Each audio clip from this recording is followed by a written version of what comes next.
Désormais à Brévonne, la poste se trouve chez Philippe, l'épicier local, là juste entre le rayon boucherie et le bar tabac. On achète son journal et quelques enveloppes en postant son courrier. C'est le nouveau système tout en un proposé par la Poste pour remplacer les bureaux à faible rendement.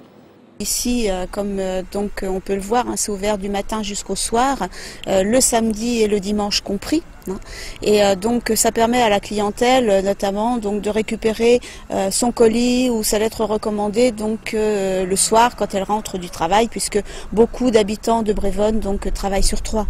Pour le commerçant, ce sera quelques centaines d'euros en plus par mois, sans compter une hausse du chiffre d'affaires liée au passage forcément plus fréquent. Ça peut apporter pour le commerce hein, jusqu'à plus 15% donc, de son chiffre d'affaires donc, sur une année, puisqu'on l'a constaté dans un autre relais poste.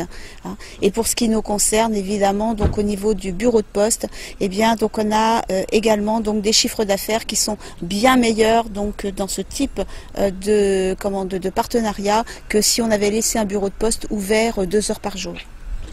Dès mardi, le relais sera ouvert, non plus 2 heures, mais 12 heures par jour, 6 jours sur 7.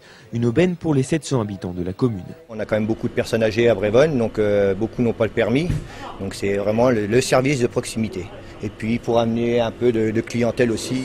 En principe, je prends le journal 2 fois par semaine, le vendredi et le samedi. Bon, si je m'attends comme bien après un poste, je viendrai plus souvent.